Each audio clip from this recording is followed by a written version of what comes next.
A poor woman had 3 sons.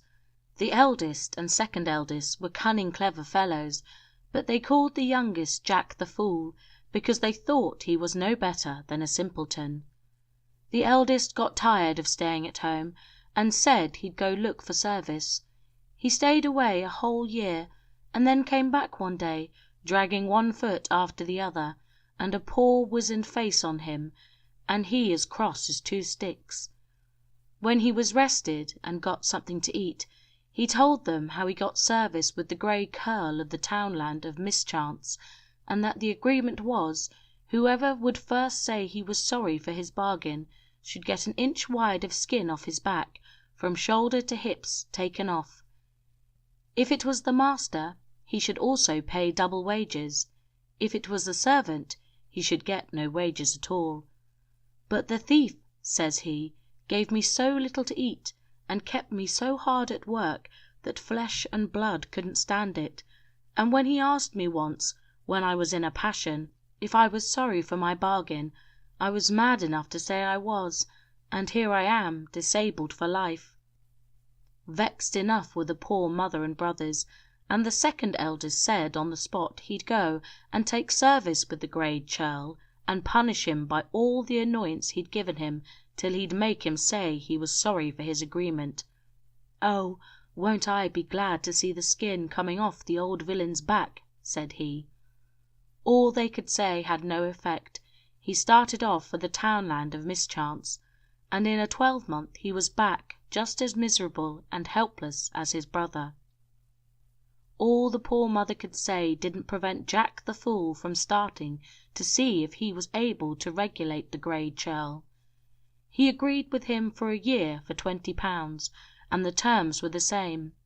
"Now, Jack," said the grey churl, "if you refuse to do anything you are able to do, you must lose a month's wages." "I'm satisfied," said Jack, "and if you stop me from doing a thing after telling me to do it, you are to give me an additional month's wages."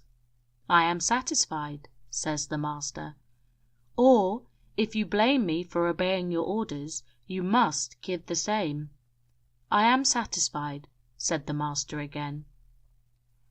The first day that Jack served he was fed very poorly, and was worked to the saddle skirts. Next day he came in just before the dinner was sent up to the parlour. They were taking the goose off the spit, but well becomes Jack he whips a knife off the dresser, and cuts off one side of the breast, one leg and thigh, and one wing, and fell too. In came the master, and began to abuse him for his assurance. "Oh, you know, master, you're to feed me, and whenever the goose goes won't have to be filled again till supper. Are you sorry for our agreement?" The master was going to cry out, he was, but he bethought himself in time. "Oh no, not at all," said he. "That's well," said Jack. Next day Jack was to go clamp turf on the bog. They weren't sorry to have him away from the kitchen at dinner time. He didn't find his breakfast very heavy on his stomach, so he said to the mistress, "I think, ma'am, it would be better for me to get my dinner now, and not lose time coming home from the bog." "That's true, Jack," said she. So she brought out a good cake, and a pint of butter, and a bottle of milk, thinking he'd take them away to the bog.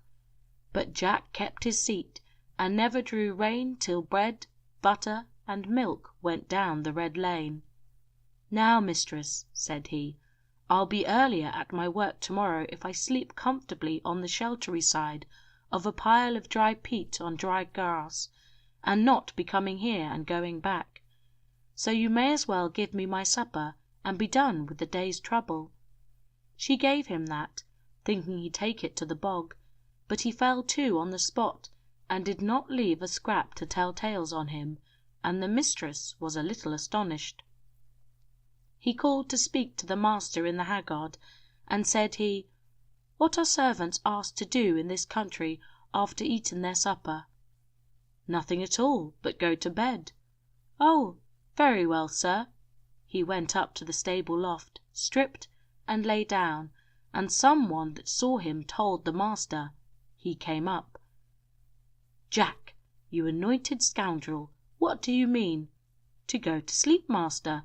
The mistress, God bless her, is giving me my breakfast, dinner, and supper, and yourself told me that bed was the next thing. Do you blame me, sir?" "Yes, you rascal, I do." "Hand me out £1 13 and fourpence, if you please, sir." "One divil and 13 imps, you tinker. What for?"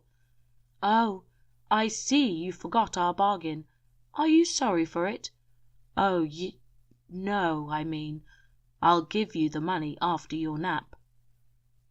Next morning early, Jack asked how he'd be employed that day. "You are to be holding the plough in that fallow, outside the paddock." The master went over about 9 o'clock to see what kind of a ploughman was Jack, and what did he see but the little boy driving the bastes, and the sock and coulter of the plough skimming along the sod, and Jack pulling ding dong against the horses. "What are you doing, you contrary thief?" said the master. "I ain't striving to hold this divil of a plough, as you told me, but that outcran of a boy keeps whipping on the bastes in spite of all I say. Will you speak to him?" "No, but I'll speak to you. Didn't you know, you boastoon, that when I said 'holding the plough,' I meant reddening the ground?" "Faith, and if you did, I wish you had said so. Do you blame me for what I have done?"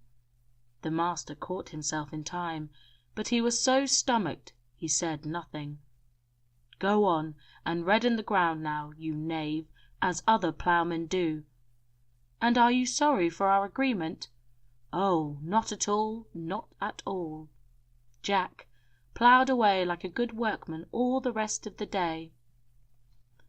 In a day or two the master bade him go and mind the cows in a field that had half of it under young corn. "Be sure particularly," said he, "to keep Brownie from the wheat. While she's out of mischief there's no fear of the rest." About noon he went to see how Jack was doing his duty, and what did he find but Jack asleep with his face to the sod, Brownie grazing near a thorn tree, one end of a long rope round her horns, the other end round the tree, and the rest of the beasts all trampling and eating the green wheat. Down came the switch on Jack. "Jack, you vagabond, do you see what the cows are at?" "And do you blame, master?" "To be sure, you lazy sluggard, I do." "Hand me out £1 13 and fourpence, master. You said if I only kept Brownie out of mischief, the rest would do no harm. There she is, as harmless as a lamb.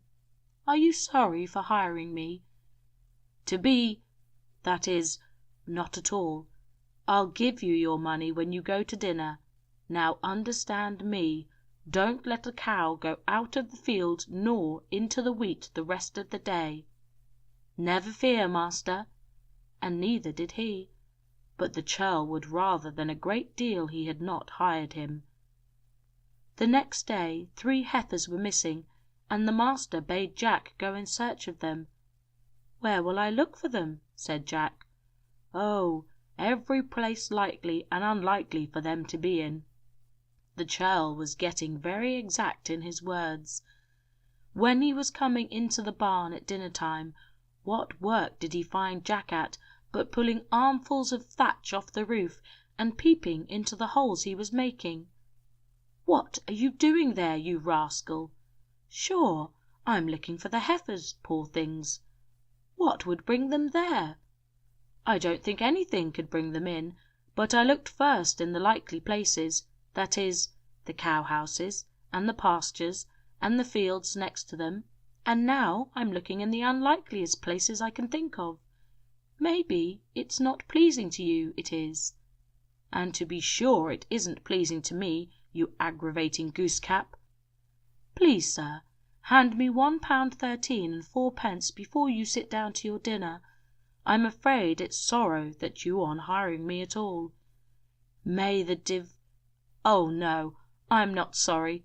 Will you begin, if you please, and put in the thatch again, just as if you were doing it for your mother's cabin?" "Oh, faith I will, sir, with a heart and a half." and by the time the farmer came out from his dinner, Jack had the roof better than it was before, and he made the boy give him new straw. Says the master when he came out, "Go, Jack, and look for the heifers, and bring them home." "And where will I look for them?" "Go and search for them as if they were your own." The heifers were all in the paddock before sunset. Next morning, says the master, "Jack, the path across the bog to the pasture is very bad.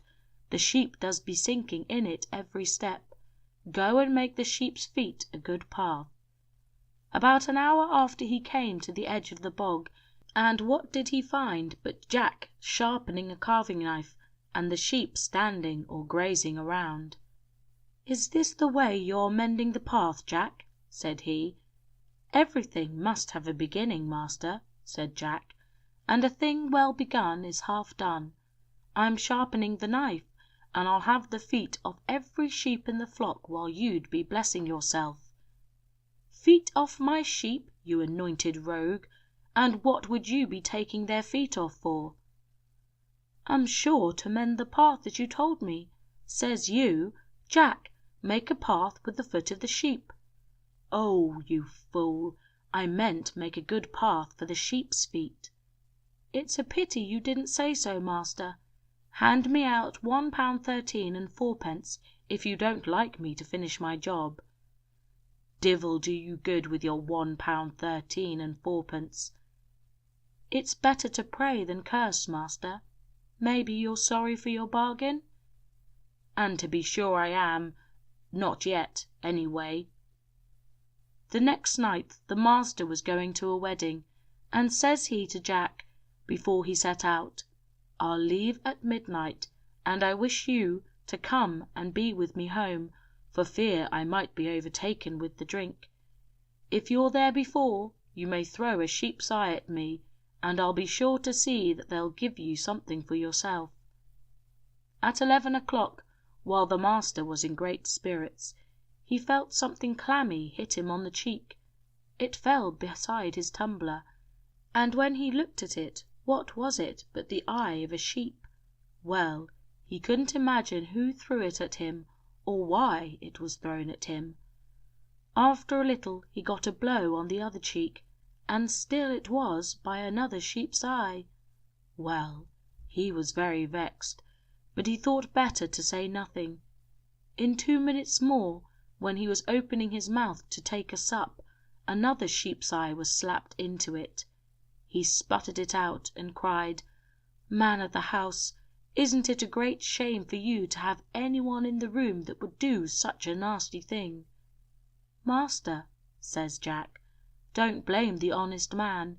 Sure it's only myself that was throwing them sheep's eyes at you, to remind you I was here, and that I wanted to drink to the bride and bridegroom's health. You know yourself bade me." "I know that you are a great rascal, and where did you get the eyes?"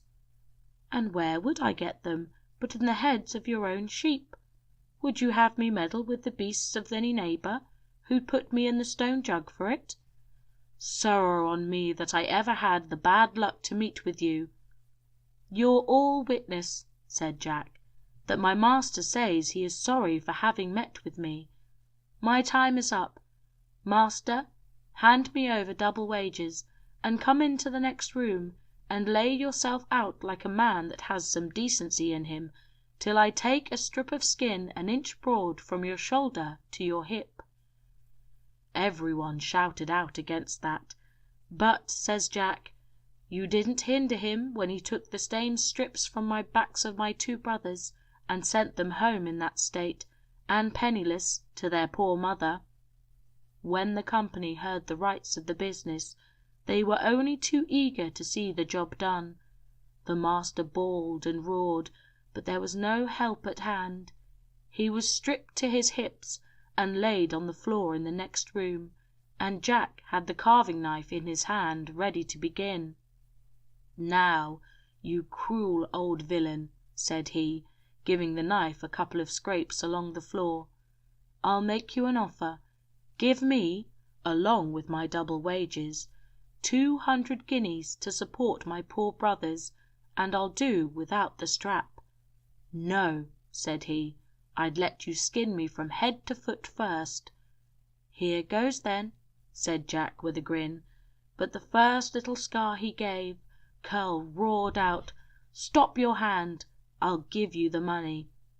"Now, neighbours," said Jack, "you mustn't think the worse of me than I deserve. I wouldn't have the heart to take an eye out of a rat itself. I got half a dozen of them from the butcher, and only used 3 of them." So all came again into the other room, and Jack was made to sit down, and everybody drank his health, and he drank everybody's health at one offer. And 6 stout fellows saw himself and the master home, and waited in the parlour while he went up and brought down the 200 guineas, and double wages for Jack himself. When he got home, he brought the summer along with him to the poor mother and the disabled brothers, and he was no more Jack the Fool in the people's mouths, but Skin Churl Jack.